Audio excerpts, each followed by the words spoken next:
కోల్కతాలో trainee doctor murder కేసులో ఆసుపత్రికి చెందిన సివిక్ వాలంటీర్ని పోలీసులు అరెస్ట్ చేశారు.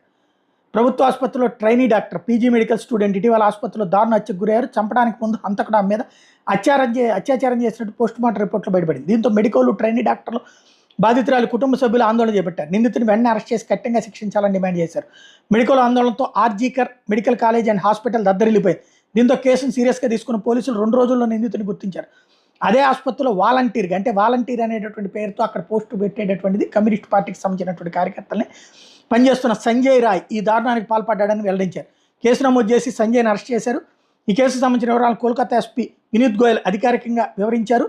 హత్యాస్థలంలో హెడ్ ఫోన్ ఒకటి దొరికింది. ట్రైనీ డాక్టర్ మీద అఘాయిత్యం చేస్తుండగా నిందితుడు సంజయ్ రాయ్కి చెందిన హెడ్సెట్ పడిపోయింది. ఇది గుర్తించని సంజయ్ హత్య చేశాక అక్కడ నుండి వెళ్ళిపోయాడు. మృతదేహం బయటపడ్డాక అందరిలాగే తాను కూడా అక్కడికి వచ్చి అయ్యో పాపం అంటూ సానుభూతి వరకపోశాడు. అయితే హత్యాస్థలాన్ని నిశ్చితంగా పరిశీలించిన పోలీసులకు హెడ్సెట్ దొరికింది. అది